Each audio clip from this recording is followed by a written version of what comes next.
You won't believe this. Like, subscribe, and hit that post notification.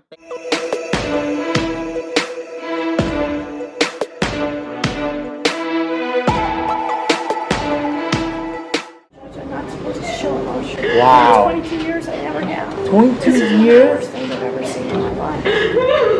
It is therefore ordered that you shall be Put you down? Nah. Before I go, please let me just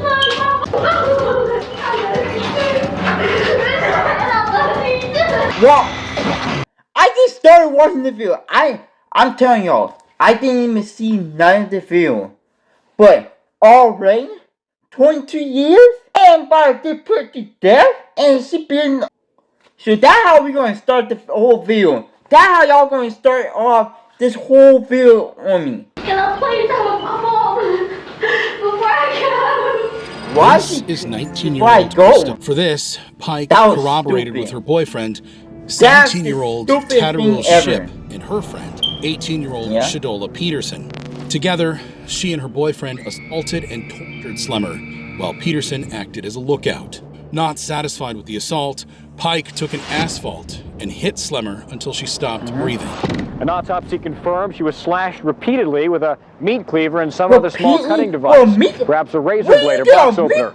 Authorities say she was then beaten over the head with a large chunk of asphalt from this pile. She and her boyfriend then took turns carving a pentagram across her chest. So after y'all brutalized her, y'all carved a symbol on her chest? How messed up y'all gotta be to do something like that? That's even worse than just brutalizing the girl. A massive circle with a star, upside down star, So pentagram. y'all made like a marking that like big enough that it the represents carpet the goat you head. can tell. I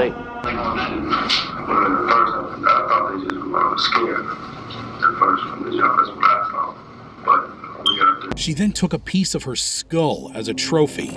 She had a piece of the skull wrapped up in a napkin in her coat pocket. That trophy showed that. With everyone panicking about the murder and the pentagram on Slemmer, the police had to address the media. It did not involve a university student. It did not occur on the bike trail. It was not a random or a stranger to stranger. The motive of the crime appears to be love. It appears that both of the females involved had been involved with the 17-year-old male. But it wasn't a love triangle.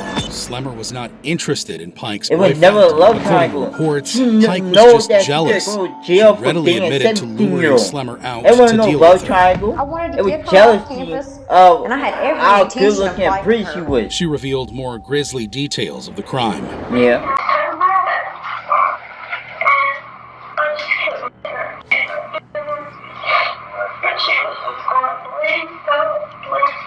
And I told her, shut up. And she was still breathing. I said, Colleen, do you know who's doing this to you? And she was just going, That's for victim and During the the trial, the defense Not for pointed her. out that she had a rough and abusive childhood, and that must have influenced her actions. But Pike herself noted that she knew what she was doing. I knew exactly what I was doing. So Everything that I pause right there, right? You're telling me, right, that she had a rough childhood, right? But she know what she was doing at that moment. So at that moment, she knew that she was going to kill this girl. At that moment, how low you gotta be to do something that cruel like that? Like, you mean to kill this girl? Like, it wasn't just because you were mad that you thought she was going to steal your girl. Your man. You know, you knew how you were going to do it. You probably planned it out step by step. You probably had the list from start to finish. Knew how to plan it out, how to do it on so quickly. But you did it so quickly and so wrong. did that night, I knew what I was doing. And I think I was taking things out on her that had happened to me years ago. In the end, Pike was found guilty on all counts and handed the death penalty. You're hurting this. That happened. They can sentence you life in prison. Mean you're dead. Like, it doesn't matter if you're still alive. You're in jail forever. You're never getting out of jail. When judge say life in prison, that means you definitely already on a death row. Or a judge don't sentence you to life in prison, then they can send you to a different technology where you're dead. And now you probably dead. Sorry, sis. But that's it. She couldn't stop her tears after she left the court. I'll be too late. Damn. That's not stopping her and her legal team from giving it another try. Colleen's family says more than 25 years later, they're still looking for closure. Just when you thought you'd seen it all, another convict surpasses Krista Pike's wild behavior. Enter 23-year-old Pedro Espinosa, who's in a California court on murder charges. He needs the biggest punishment they can get is the death penalty, and from that day on, he can rot. Y'all still watching? Hit that like button. We're in this together, right?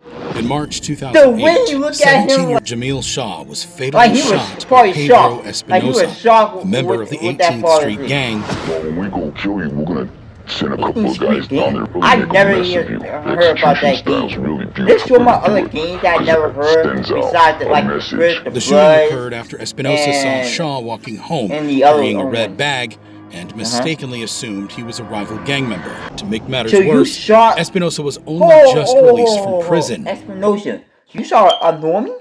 You shot, not a normie, but you shot a civilian that would just mind his own business. Not even a gang member. See, I feel so bad for him because you living in that area, in that predicament, always gonna be crime and killing. Like if I'm living in the gang hood life, and I've never been in a gang or never shot nobody, I might as well be one of them because I'm not trying to die. I might as well be one of them. In an emotional interview, Shaw's father recounted the tragic events that led to his son's death. He was on the phone talking to his girlfriend as he was walking down the street, and she heard the guy walked up to him and they asked him, "What set you from?" Or like, "What gang you from?" He didn't answer, and they shot him. He's not a gangbanger. He doesn't gangbang. He doesn't do none of that. Espinosa was subsequently arrested. In court, Javier testified his activities. When you talked to the police, did you tell them, in fact, that Pedro talked to you that night, March the 2nd, about a football player that was killed, as shown on the news? No, sir. In fact, did you tell the detectives that Pedro told you that night that he did it? I did say that, sir, but I did it for a reason. But you did say that? I did say that, but not literally because of the news thing. Nah, I said it because they were threatening me. They were threatening me, talking about it, that I killed a person, that I was involved with it, and that I was going to face like 20 plus years in the feds in the state penitentiary. Who told you that? Detective Carrillo. Didn't you actually say to the detective that he told me he did it? I saw it on TV. Didn't you make that statement? I did. I did see it on TV, but before I killed the Twinkie that night when you were watching it on the news. I did tell the police, but I never told them I seen it on TV. That was all a lie. That was just like a story I made up. Didn't you say during that same interview that he did it with a gun? That was the same thing I said. Did you say specifically, he just told me he killed him? Didn't you say that? I did say that. After weeks of debates, Espinosa was found guilty. For sentencing, Shaw's uncle and nephew spoke to him. The days when I was growing up, it was basically you use your fists. You don't just go and kill somebody cold blood. From when I was growing up, I've never been growing up when he been growing up, but when I grew up, I always heard people always saying that fist is better than using a weapon. When you're using a weapon to kill someone, you're technically a pussy, basically. Cause it's like, what the point of using a weapon for, right? Cause when you use a weapon, you're going to jail anyway. Like, come on. Like, why nowadays people think they're tough when they got guns and machete and knife and weapons in their hand? It's the coward's way out. Shaw's parents also took the stand. The mother, a U.S. Army sergeant, made it clear that she couldn't forgive Espinosa's actions. I would never forgive someone because I can't turn around and go and kill my son because they assume he was in a gang. Family intact, if you kill my kid because they loving them and you're doing things, thank God for that. Because there's not people like that. You assume they were in a gang. Espinosa was promptly handed a death sentence. It is the judgment and sentence of this court that for the crime of murder, in the first degree are committed under the special circumstance that the defendant intentionally killed Jamil Shaw II. Yeah, you intentionally killed him. Pedro Espinosa shall be put to death within the walls of the California State Prison at San Quentin in the manner prescribed by law upon a date to be fixed by this court in a warrant of execution, at which time and place he shall then put to death. The gang member is still awaiting his execution. However shocking Pedro Espinosa's actions were, it doesn't compare to the actions of 29-year-old Marlon Joseph, who is facing charges for double murders in In December 2017, Kalada Crowell and her 11-year-old daughter, Kyra Inglet, were fatally shot by Marlon Joseph after tensions had risen between Kyra and Joseph's daughter. It all began with a text message. On the day of the murders, Joseph's daughter informed him about an incident with Kyra. When Joseph arrived, a heated argument broke out between him and Kyra's mother, and he shot her. 11-year-old Kyra tried to escape, but Joseph chased her down and shot her multiple times. He went into hiding for days before finally being apprehended. The police find Joseph, apprehend him, and take him into custody. During sentencing, the judge spoke about the sheer terror. I'm not afraid to shoot a gun. I wouldn't be afraid to shoot a gun, but I'll be afraid to kill someone. Like, if I need to, I'll go and shoot someone to like protect my family. But I'll be scared because after I shoot someone, I'll be like, I can't do it. Like, for me, it's like hard for me to just kill someone just because. Like, I cannot go and just murder someone just because I want to. I can't. 11-year-old Kyra must have felt she had witnessed her mother being shot and knew the killer was coming after her next. Joseph was sentenced to death following the jury's recommendation. The mother and you kill her daughter at the same time. Like, you killed the mother and let the daughter watch her mother get killed. And then when the daughter ran, you chased her and then killed her because you thought you were going to snitch on me. Wow. And on that date, you shall be executed in a method provided by Florida law. Method provided by Florida law? Don't say I'm mercy on his soul. Joseph showed no signs of remorse for what he had done, and now waits on death row for his execution. But Marlon Joseph isn't alone in his crazy actions. However, it's nothing compared to the explosive actions of 18-year-old Michael Bargo, who's facing murder charges in Florida. 15-year-old is beaten, then shot to death. His body burned to get rid of any evidence. In 2011, Bargo, in fear of his friends, lured 15-year-old Seth Jackson to a house in Summerfield. The group assaulted and battered Jackson. When he tried to escape, they dragged him back and continued their assault. A 15-year-old child knew he was being dragged back into a house and was going to die. Eventually, Bargo shot him multiple times at point-blank range. So he hit him over the back of the head with a 2x4, and then they lifted him up, put him in a recliner, and then started basically talking trash to him. And then he said when he was tired of it, he pulled out a gun and just shot him 3 times. The group then disposed of the water-filled quarry. Bargo and 4 others beat and shot Jackson 8 years ago. And disposed of it in... So at some point on this walk, you told him, hey, I'm not helping you do this anymore. My knee hurts, I'm going to stop, right? No. You just keep going. Kept going? Yeah. I mean, what do you want me to tell you? That you stopped, you called the police, you didn't assist them? You didn't do any of those things. You didn't help them or nothing? You helped them. I carried a cinder block to the fence. They climbed over with it. Because you told them to. You testified on direct. You told them to throw the buckets over the cliff, down the rock wall. Well, they're going to do it. That'd be the way to do it. Okay. So you were helping them out.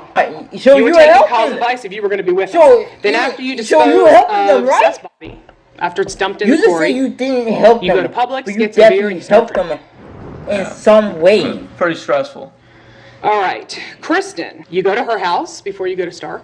I did. You say you told her somebody got shot with a gun. Somebody got shot with my gun. Okay. And your girlfriend of 1.5 years, Kristen, misunderstood you and thought you said, I shot a kid. Said somebody got shot with my gun. Right.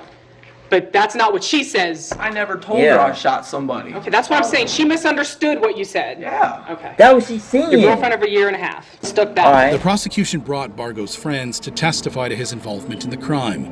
Himself shot him in the yard multiple times. He had drug him back in the house, placed him in the bathtub, and had beat him some more, and shot him twice in the face.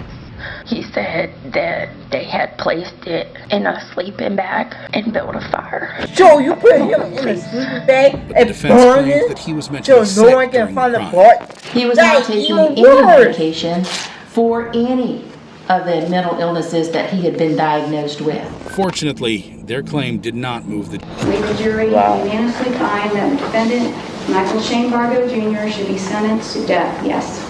In the end, he was handed the death penalty, and his group were all sentenced to life. But this wasn't the only time a teenager committed an atrocious. Damn, so all y'all going dead. Going to die. Even though, listen, even if you get sentenced, and the great part about it, you might die in prison, or you might just die natural. Alright? Either way, you're still dying anyway. In January 2014, and his friend Timothy Mosley planned to rob the Back family. But when they saw that the two friends had been planning the robbery for days, and had even bought a steel cane the previous day to eliminate anyone who would tamper with their plans. We have video recordings where he's going and purchasing murder weapons. You'd be hard pressed to find a case where there was more prior calculation than what you had in this particular case. When their friends were interrogated, Myers denied everything and put the blame on Mosley, despite masterminding the whole plot. Tell me what happened from Monday night on, what transpired that led up to this. So we went back on Tuesday. And what was your intent when you went back to the house? Just the same thing as I said before. You think you're going just to hang out?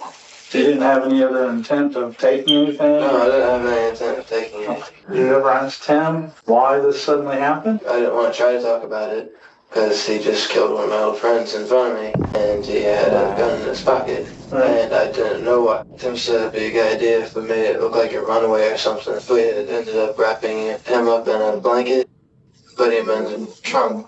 After put him behind a tree with the blanket on, they shot him twice. Mosley overheard his statements and got annoyed. He promptly told the detectives what they wanted to know and took a plea deal that involved testifying against Myers. After he and him was trying to sell me, you're right. I did everything. You're 6'9". You're 6'9", your friend. I know about the money. You're 6'9", your own friend. This man ratted so he can take the plea deal and get a lot of sentence.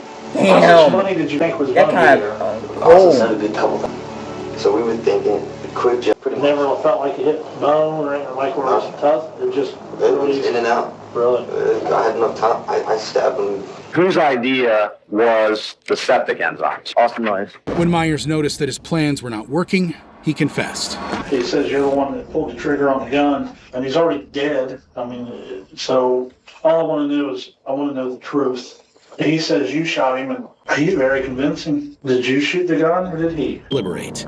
I can only imagine the pain and loss felt by Mark and Sandy Cates, and by Jake and Back, Justin's brother. Your fault. I have brothers and sisters myself. I can only imagine what it would be like to lose one of them. I'm sorry that this happened. I know that doesn't bring Justin back, but I'm too. sorry. I wish I could go back in time and stop this before it even happened, but I can't. I hate for any family to go through such pain and suffering as this. To lose your son, I can't imagine. To lose your brother. If you choose for me to die, it's only going to cause more pain and suffering for another family. Not me. It won't. How are you going to cause suffering and pain for another family? How? You already did the crime. So you're telling me if I choose to send you to death, it's going to suffer more pain? You already hurting your parents already by going to jail. So how's that going to hurt your parents more? See, you're kind of stupid. Hurt me. I'm not asking you to spare my life so I can hurt anyone. Man, I want to help people stop tragedies like this from happening. That's it. Just send life in prison. That's all I'm asking you for. That's all y'all got to do. Send life in prison. Before Myers could be sentenced, Justin Back's mother told him how his actions affected her and the whole family. Austin could have stopped it, but tells Justin, it's okay. It's almost over. You could have changed your mind many times, but you didn't. So he especially when Justin was begging for his life. Justin's father also spoke directly to Myers. I'm not going to stand up here and tell you how much I hate you. That is without question. I would just hope that every time you close your eyes at night, you see my son Justin. Before the judge could announce his sentence, Myers begged for his life. No, I've made a horrible mistake. I'm only 19 years old. I think there's a lot of good things I can do with my life if you allow me to keep my life. In the end, Myers couldn't escape his punishment. The defendant does not understand how precious life is. We therefore unanimously find the sentence of death be imposed upon Austin Myers. While Myers awaits execution, Mosley was sentenced to life imprisonment. However, Austin Myers wasn't the first teenager to do something incredibly cruel, like in the case of Dylan Roof, a South Carolina teenager who was in court for multiple murders. In the summer of 2015, Roof quietly entered the Emmanuel African Methodist Episcopal Church, blending in with the attendees of a Bible study session. Roof accused. Once inside, Roof opened fire, fatally shooting 9 people, all African Americans. 20-year-old. Whoa. You shot blacks? You're cruel, you're rich. No, there's no fucking way. No, sorry for my language, but dude, you shot blacks? What the fuck? And you did it in the church? Bro, I swear, I told myself, it better not get this worse over time, over this period of the video, and it got even worse. It got so worse. You shot 9 black people. Oh my God, you messed up. In one of the most famous black churches in the South. Many of the victims killed grandparents in their 70s and 80s. The following day, he was apprehended and taken into custody. The suspect in Wednesday night's deadly church massacre now in custody. Roof's crime was motivated by racist ideologies, and the shooting caused so much uproar that President Obama had to address the nation. This took place in a black church, obviously also raises questions about a dark part of our history. This is not the first time that black churches have been attacked. In the course of their investigations, police found his racist writings and a list of black churches he planned to attack. Prosecutors laid out his racially inflammatory writings, photos of the Confederate flag, and a potential hit list of other churches found in his car. During questioning, Roof admitted his crime. Freaking guy. And Charles, it's not that I don't want to say it because I don't want to make myself seem guilty. I just don't really like saying. But I know sometimes we have to face those things, the realities. What it exactly is that you did do? Well, I killed him. Well, I guess. I mean, I don't really know. So you shoot him? Yes. During his trial, prosecutors proved that Roof was a white supremacist. In the sick world of white supremacists, the number 8 has come to represent the 8th letter of the alphabet, H. So 88 means HH, and it refers to Heil Hitler, Nazi Germany's salute to the madman Adolf Hitler. The number 88 was also emblazoned across a t-shirt worn by Dylan Roof. They also showed that he had scoped out the church beforehand and had even practiced his shooting skills. Jurors are getting to see this admitted racist and accused killer at target practice. Police say 22-year-old Dylan Roof recorded himself at home using the same 45 caliber Glock he's accused of using in the shootings at this historic black church. In the end, there was only one sentence for such a mindless act. Roof was sentenced to death. However, it's not the first time a convict thoughtlessly took the life of others. Just like what happened in the notorious case of Devin Erickson and Alec McKinney, who are facing murder charges in Colorado. Inside that school shooting in Colorado, the 2 suspects, both students, 9 students shot, one of them killed as he rushed the gunman. Children from kindergarten to 12th grade inside that school, their distraught parents waiting for word that they were safe. On the 7th of May, 2019, 18-year-old Erickson and 16-year-old McKinney shot up a school in Douglas County. They injured 8 students and fatally shot 18-year-old Kendrick Castillo, a brave student who tried to stop the madness. His family telling reporters that Kendrick once said, if there was ever a school shooter, he wouldn't think twice about acting. Kendrick Castillo, along with his classmates Joshua Jones and Brendan Biley, displayed remarkable bravery by confronting Erickson as his gun jammed, effectively stopping the shooting. Brandon Miali, a Marine recruit, was one of the boys who lunged towards the shooter. There was fear. Still look back at it, and I still feel a bit of fear when I think back to it. But after that point, it is just doing what I thought I should do. With their help, officers rushed in and arrested them. with Erickson admitting that he was forced into doing the crime. The dramatic scenes show a race to stop the shooters. So someone Here, Alec forced you to McKinney is do seen on the the ground crime? and searched. Several bullets were found. Near the same time, another group of law enforcement officers enters. Meantime, Douglas County Sergeant Joe White was seen rescuing student Jerry Montoya, taking him out of the school. A video was played in court as a detective recorded a brief interview with Devin Erickson just after the shooting took place. In court, McKinney refuted the idea that he forced Erickson into the shooting. I believe we share equal responsibility for everything that happened. Why?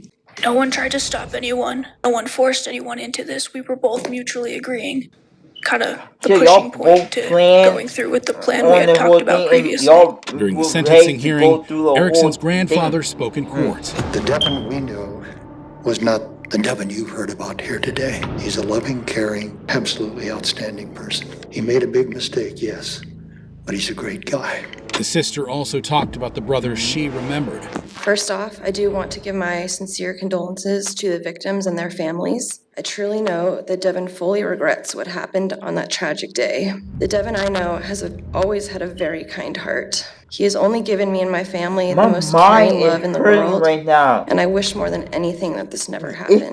I know in my heart that this was not him. I swear. I love you forever, Devin. The next could have been For the father, the whole incident was devastating. Like most people, I want to start with apologies and sympathies to the people who were heavily, going to school, some very, very heavily impacted, especially the Castillo family. To 12th Losing grade. their son, I don't know how anybody can What is wrong with you? ever understand what that could be like. We try to, Yeah. but it's impossible to know what it's like to lose your son, especially if it's your only It son. I'm sure their hearts are ripped Even apart. even and we if, heard if your that they son still is are. the one who We hope did the someday crime, that you're still they will be losing able to him. heal this. even wait. We all know that this was just a senseless tragedy, and we do hope, though, that Yeah. somewhere in the future that they will be healed from this. All the names of the injured Throughout the whole process, right? Why we only get one murderous girl? Why one girl is on the death penalty? That don't make no sense. That's all I want to say. I want to recognize each one by name because it's important to us that we recognize the people who are impacted by this. I'll start with Lucas Albertoni, Stephen Bartoni, Jackson Gregory, Mitchell Krause, Joshua Jones, Gerardo Montoya Ojeda, Thomas Saya, and Alexander Watford. Those are people that I don't know how they will ever forget what happened to them, and they'll have physical and emotional scars for the rest of their lives. And we're so sorry for that. Devin's mother also addressed the judge. I am so very sorry to Mr. and Mrs. Castillo for the loss of their son, Kendrick. I am a parent, and I cannot begin to imagine the pain of losing a child. I know you both have holes in your hearts that will never, ever be filled. It will never get filled back please ever know again. That we do care. And The we heart, have been praying the for you soul, both, as well the as emotional everyone trauma since the that beginning. they have will be Erickson all was handed a life. Many may run consecutive. Everyone's pointed out this is a life without parole sentence, so you won't be completing this sentence. And when you do, you will not be committing criminal offenses. There's also no part of this sentence that I can impose that's going to repair the harm that you did that day, that's going to help these folks walk out of this courtroom and say, I feel better now. And yet, another factor for me to consider is to punish a convicted offender by assuring the imposition of a sentence he deserves in relation to the seriousness of his offense. So what you do with the rest of your life in prison, that's not on me, that's on you. While McKinney received a life sentence with the possibility of parole after 20 years because he's a minor. However, could the case of Brandon Bradley be considered a little bit crazier? Bradley is facing murder charges for fatally shooting a police officer in Florida.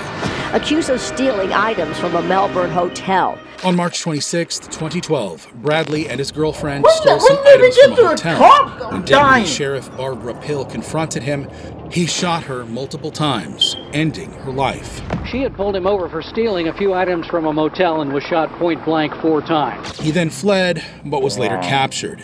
In court, his girlfriend testified to his motives. He was continuing to ask her, why are you going to shoot me? What did I do? for you to shoot me? Why are we being pulled over? Why do I need to step out of the vehicle? The prosecution pointed out that the shooting was deliberate and intentional.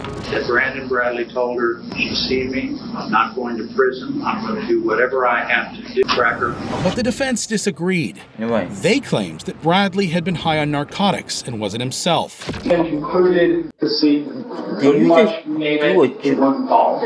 Never mind. I'm not going to say anything. Juice WRLD was young and stupid. For this crime, the court sentences you to be put to death in the manner prescribed by law.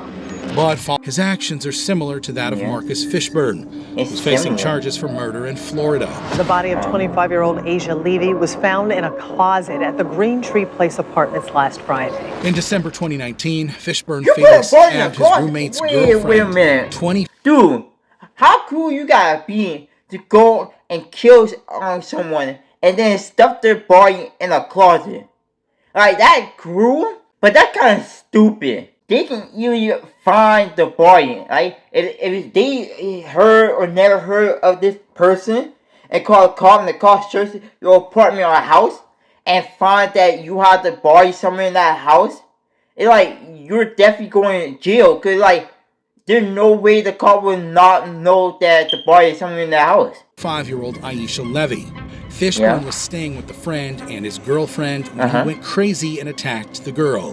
He then wrapped her body and hid it in the closet. 5-year-old Aisha Levy. She was dating his roommate who discovered blood and bleach inside their Bay Meadows apartment last week. Police found her body wrapped in plastic in a container in the closet there. Arrested Fishburne at a Greyhound bus station downtown. We don't know anything about. See, that's the reason why a lot of fathers be looking at their daughter, his past girlfriend. A woman filed a restraining order against Fishburne. Thick scar on his neck and said the confrontation occurred after Fishburne stole items from his jail cell. Fishburne denied stealing anything, saying Stripling is a member of the cutthroat jail gang who was threatening him. In court, he claimed it was for self-defense. That's all I'm saying. You ain't have to cut it. How did you feel? It's time he learns his sentence. This court finds that death is the appropriate penalty for the defendant, given the highly egregious nature of this crime. Fishburne is still awaiting his execution. While some may attribute Fishburne's actions to mental illness, it pales in comparison to the unfathomable behavior of 15-year-old Kenneth Young, who's in a Florida court on murder charges. As much as I know that he wants to be released, I'm not ready to have him walking around where I live. And I'm not moving. In mid-2000, 14-year-old Young participated in multiple armed robberies after his mother's crack dealer threatened to murder him if he didn't join in. The group had went and robbed several stores at gunpoint over the course of 30 days. Join or did what he needed to do, or they got you on camera.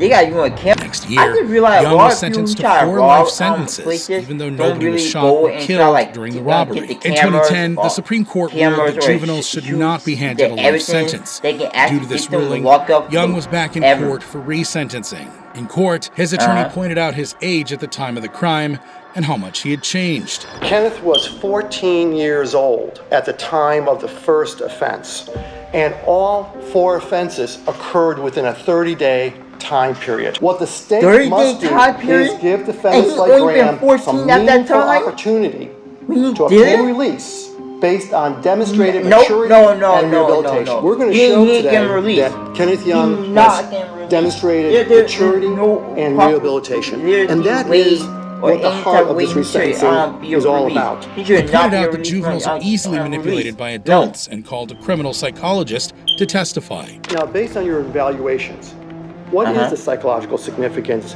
that Kenneth was only 14 and 15 years old at the time of the offenses? Juveniles are different, one, in terms of their susceptibility to persuasion and their ability to be led by others. Second way they're different. Adolescents take less of a concern and are less able to understand others' perspectives. They're more self-focused. And many people who have adolescents kind of realize that during their teenage years. Young even assured the judge that he had turned a new leaf. First and foremost, Your Honor, I want to take the time out and say I take full responsibility for my actions and my role in these crimes. I have lived with regret every day as a civilized human being for these crimes. I have been incarcerated for 11 years, and I have taken advantage of every opportunity available for me in prison to better myself. I have been a model prisoner while being incarcerated. I have been in educational programs. I have taken care of elderly inmates. I have worked with mental inmates. Also, I have learned that the condition of your mind creates the condition of your ways. So I strive every day for good standards. I am no longer the same person I used to be. I have people who believe in me, and most of all, family who supports me. 1 Corinthians chapter 33, verse 11 say, when I was a child, I thought I was a child, but when I became a man, I put away all childish things. I want to turn around and apologize to my victim for what I did. I take full responsibility and I apologize. Thank you. The devastated mother begged for his son to be released, but the victims of the robbery have not gotten over the trauma of that incident. How long was the gun held to your head? It didn't seem like it was that long, but it was long enough. Now, are the assailants saying anything to you? Yeah, they are wanting to know where the safe is, where's the money. You need to tell us, otherwise, some explicatives, your butt, the whole thing. Tell us what they said, man. Really? I want to hear word for word. Well, they wanted to know where the damn money was. If we didn't tell them, they were going to shoot our ass. They were, kicking us. One of them actually put the gun on my head. I had a bruise for days. I had photos of it I can't find. Ma'am, what are you thinking at the point that you have this gun to your head? God and I are good. Well, I went through a checklist that fast. God and I are good. When they say your life flashes before your eyes, God knows you're good. It does. And when they say as much as I your know life that gonna he flash wants to be in a released, second, I'm not ready or your to life have him gonna walking go around where I like live. this And I'm not mere days. In the end, the judge resentenced him to 30 years.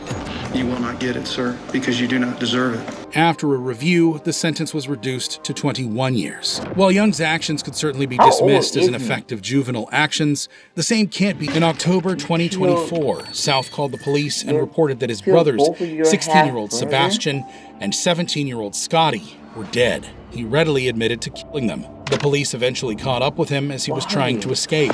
Driver, show me your hands out the window. Keep your hands out the window. If you reach in that car, I'm going to shoot you. Do you understand me? Step out. Get on the ground. On the ground, on the ground. Court, his attorney claimed he was mentally incompetent and should be in a hospital. Lawyers asked for a mental competency evaluation. The prosecution stating the 23-year-old was a risk to himself and others. The defendant, for the reasons stated, is an extreme risk of murder to another brother that is at large in our community. As if to prove that he's mentally ill, he interrupted the judge and even turned to leave the court. During Thursday's court appearance, South attempted to make multiple comments. He even tried walking away before correction officers grabbed him, keeping him in place. Luckily, the officers restrained him. If found guilty, South will likely get the death penalty. Let's not forget the shocking incident involving Russell Burrell, who's facing murder charges in Rhode Island. You took the life of her son, my grandson, for what? I don't desire revenge, but I do ask for justice and to impose the maximum penalty as the law allows. On a tragic day in July 2012, 16-year-old Burrell, without any provocation, fatally shot 3 people in a housing complex. He shot and killed 3 people in July of 2012 in Providence. 22-year-old Shamika Barrows, her boyfriend, 23-year-old Michael Martin, and a friend of theirs, 22-year-old Damian Cologne. During the trial, the prosecution told the court how everything happened. Bullets fired by Russell Burrell struck and killed both Michael Martin and Damian Cologne. As Russell Burrell was firing at Mr. Martin and Mr. Cologne in the kitchen, Shamika Barrows woke up from the couch in the living room. In a touching moment, one of the victim's grandmothers addressed Burrell. You took the life of her son, my grandson, for what? You committed a horrible, evil act, murdering 3 precious persons, resulting from your sick soul. I don't desire revenge, but I do ask for justice and to impose the maximum penalty as the law allows. The victim's mother also had some words for him. Every day comes with the struggle of having to walk past his bedroom door. Another day that she'll pass without hearing his voice or seeing a smile that would later... Hey, if you kill one of my family members, it would be so tragic to drive by their house or walk past their car or anything that make me think of them. Because now I gotta sit and believe that that person is gone and I can never get that person back ever again. There's a void and a hole and an emptiness in my life that will never be filled.